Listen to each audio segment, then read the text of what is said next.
Hi friends, welcome back to Water Nerds. I'm so glad that you're here. Today it's a very special, do we do special episodes? Do we have can we say that? It's a special episode. We have a guest in the house who is going to talk in great detail and kind of make plain some things, some questions you may have had about arsenic. There's a lot going on with water quality in the media, in the news. We're hearing a lot about lead, a lot about PFAS, and you may have heard it called Gen X, PFOA, PFOS, those emerging contaminants. But there are some that have kind of been an ongoing type of thing when it comes to water quality, and one of those being arsenic. I don't think there's a good, I don't think there's ever been any type of good framework around arsenic. I've only heard it used when it was which it is poison or just bad things in general, but I don't know that we have explored in great detail what some of the biological effects are, some of the ways that are important to you and important to your family. So that's why we're here today, and I'm so excited to have Analies, of course, who is our resident policy person, but also today we are very fortunate to have Dr. Julie Millard with us here today, who is, I'm going to let her introduce herself because I don't want to mess up any credentials or anything. We're excited to have her. So, Dr. Millard, would you tell us a little bit about yourself? Why, sure. I'm a professor at Colby College in Waterville, Maine, which coincidentally is where Dr. Eric Roy got his undergraduate degree. So I've known him for quite a while, and I've been at Colby for 27 years teaching biochemistry and things like the science of crime. So I'm interested in arsenic because it was long used as a poison until chemists figured out how to detect it. Wow. And so then people switched to other ways to bump off their enemies. Right. Right, other ways. That's right, absolutely. Awesome. So today, that's what we're going to talk about. We're going to talk about arsenic and kind of how it applies to you in your life, in your family, and kind of the long-term kind of exposures and things like that to arsenic. So I don't want to, I think I grew up hearing there's no such thing as a dumb question. And I don't know that I fully agree with that. But the first question I want to ask, besides it being on the periodic table of elements, what is arsenic? Is that too broad or too, what is arsenic? So arsenic's an element on the periodic table. Right. It's a metalloid, which means it has a lot of properties like a metal. Okay. And Annalise might want to add on that's her specialty, right? Oh, no, not chemistry. But yes, it is a regulated contaminant under the Safe Drinking Water Act. It has a maximum contaminant level of 10 parts per billion. But there really is no safe level. That seems to be an ongoing theme where they'll kind of be, it's regulated at a certain amount, 10 parts per billion, or lead and chromium. Well, not chromium 6. Chromium 6? Not chromium 6. But lead and arsenic and copper, there's a certain parts per billion or parts per trillion, but there's no safe level. Right. That's interesting.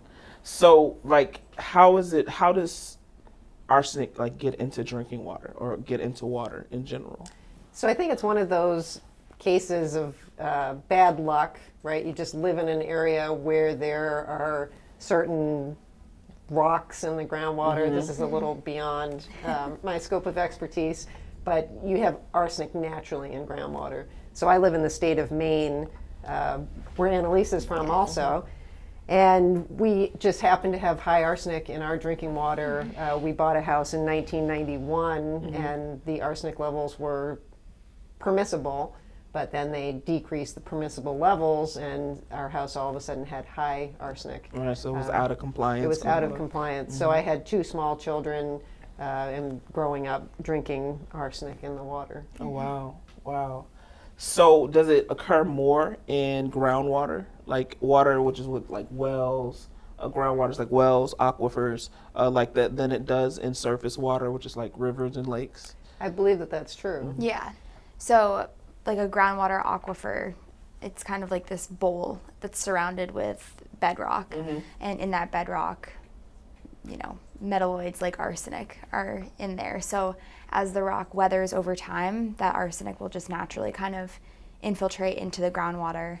And then private wells, they aren't regulated, and it's not the municipality's responsibility to regulate them. So oftentimes homeowners don't know that they have arsenic in their water, or they just automatically assume that because, they turn on the tap and water comes out, that it's safe to drink. Wow. And you can't taste it. We had yeah. the most delicious drinking water you could imagine at that house, but it had a lot of arsenic in it. Right, but you can't, it's not something you can taste. Wow.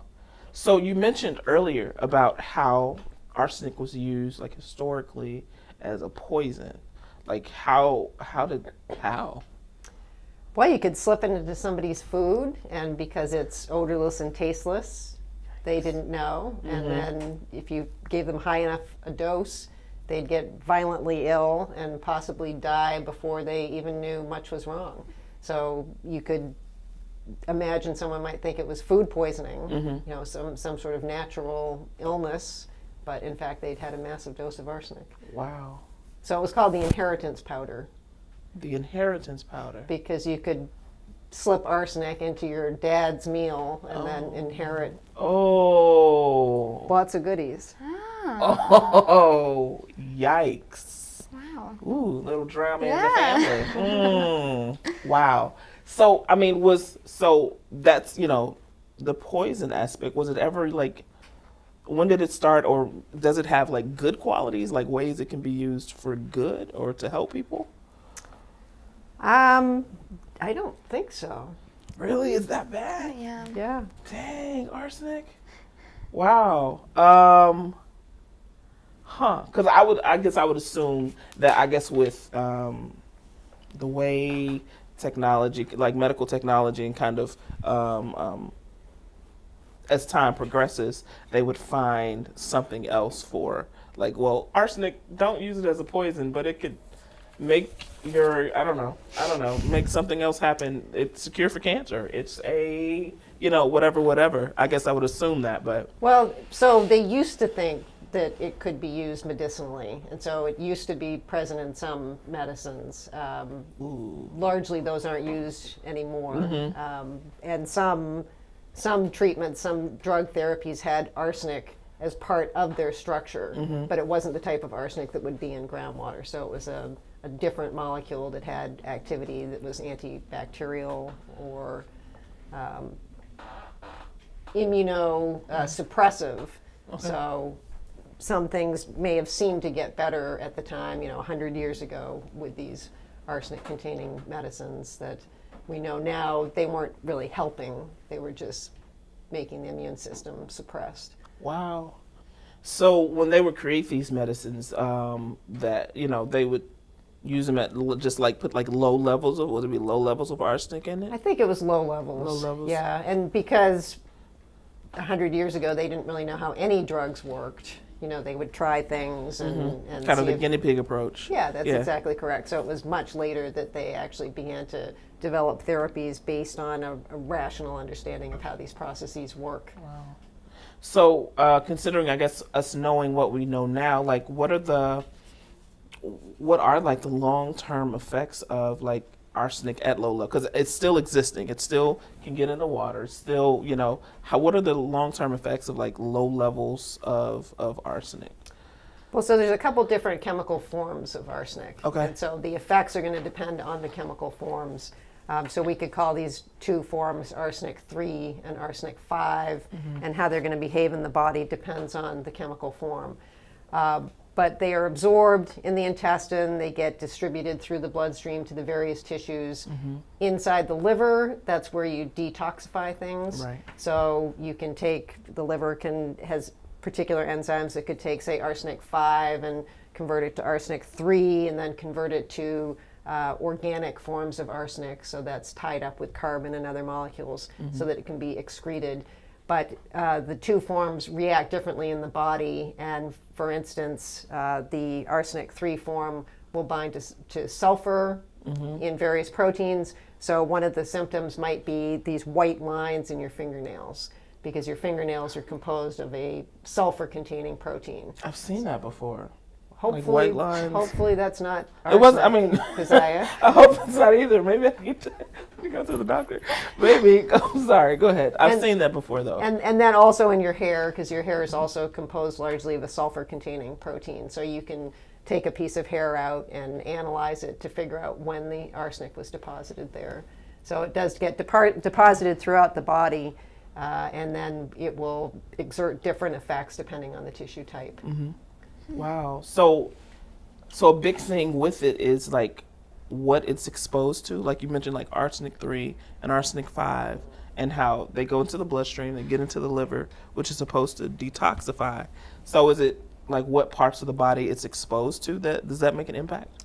Yeah, so if you were to have it in your drinking water and it gets into your test and then it's going to circulate pretty widely. One important point, and we actually participated in a study down by the state of Maine on the effect of having arsenic in water that children are bathing in.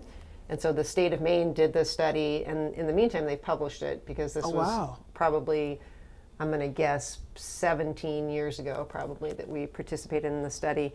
And so I had to send in fingernail clippings from my children and probably hair, but I don't remember the details because it was a long time ago. And it turns out that if you are in bathing water as opposed to consuming it through drinking water, it doesn't enter the body as well. So you could bathe in arsenic water and it would not enter the system and get sequestered in various tissues. Wow. Whereas if you're drinking it, that could be a problem. So once it's inside, yeah, then it's going then it to could hang out in the more. body and the hair and in the fingernails and so Wow. forth. And then one of the problems with the arsenic 3 is that one of those sulfur-containing proteins that it targets is in the brain. Well, it's actually throughout your body, but your brain is very dependent on this protein in order to make enough energy in the form of ATP so that you can run all the important things that your brain has to do. So you have to set up these ion gradients so that you can transmit nerve impulses.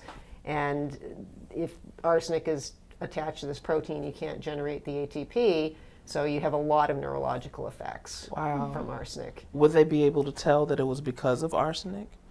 So they would probably be able to. There would be a lot of reasons why you could have that protein not functioning. It could be a vitamin disorder because it needs a particular vitamin in order to function. But I'll bet that they could test the fingernails and the hair. So they still do those types of fingernail tests? I'm pretty sure that that's how you would really test for arsenic exposure. And then you could actually get a timeline as well, since it would stay there for a while. And during that detoxification process in the liver, when you're making these other products as well, there's some side products that can be produced that can cause DNA damage. And anytime you damage DNA, that can lead to cancer. Wow. That's so like back in the olden days. Can I say that? Am I allowed to call it the olden days? What types of disorders did they use arsenic? What were they treating?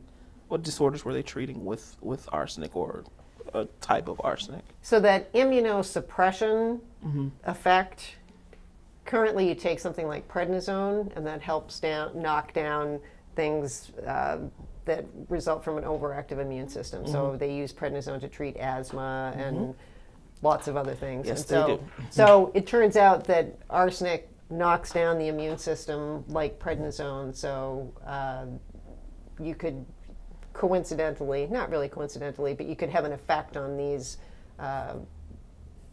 overactive immune system disorders by knocking the immune system down through arsenic, like you do now with prednisone. So you don't take lots of prednisone, right? You're Right. They usually give you like a 5 or 7 day and tell you. and you can't That's take it. it too frequently, Right. right? But with the arsenic medication that they used to have, they would give it to someone, see if the symptoms got better. But not a great therapy in the long run. Not a great therapy at all. So as far as today is concerned, given that arsenic occurs naturally in certain parts, some areas of the country have it way worse than other areas of the country. What could families or parents be concerned about now when it comes to arsenic exposure or arsenic in the water? I think if you have young children at home, you probably want to limit the exposure. So if you could remove it from the drinking water source. So you guys make a nice point of source water filter, which actually, if those had existed back when I was in this house with small children, I definitely would have installed one. There's no need to treat the whole house because if you bathe in it, it's fine. But you probably want to remove the source. You're doubling your cancer risk, which is, it's a small risk, but doubling it. Doesn't make it smaller. If you have kids, you really don't want to lead to increased risk of anything for your kids.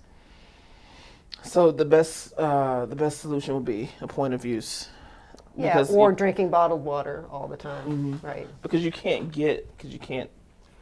they're not. It's kind of like with lead service pipes in different cities and infrastructure around the country. The lead shirks into the water and you get it out of the tap. Like they literally would have to replace the pipes themselves in order to, I wouldn't even, would that even get rid of all of it? Like for lead or for arsenic? For lead. Every single pipe. Right, every single pipe. And that's system, super expensive. Every municipality just doesn't have it. So I imagine it's the same thing with arsenic where it occurring naturally, you can't just like go outside and like scoop out the arsenic. And it's actually in the water. So I think the difference with lead is that that's being It's introduced. from the pipes, right. But this is arsenic in the water. And like if your house is in proximity to be part of like the public distribution system, that's your only option really, is to drink groundwater. Right. Wow. Wow. That's I didn't know any of that. I would always wonder if arsenic was ever like attempted to use for good, and it was like, no, just throw this all out. Let's not use arsenic at all. Throw this all out. They use things like heroin therapeutically as well. So lots of things have been used therapeutically that were probably not the best option. Probably not the best idea, but like you said, the testing methods weren't the same. Right, so now they can test. Now. Right. Yeah. That's a good point. Okay. All right. Well, wow. Thank you so much. That was a lot of great information. Thank you so much, Dr. Millard. Thank you, Analies. Thank you for tuning in, for listening and watching. If you have any questions about water quality in your area or any questions about water quality in general, feel free to drop us a line, hello@hydroviv.com, or you can visit the website at hydroviv.com and click on the live chat feature. And we promise you're going to talk to a live person who will be able to answer any questions that you have. Thank you so much for tuning in. This is Water Nerds.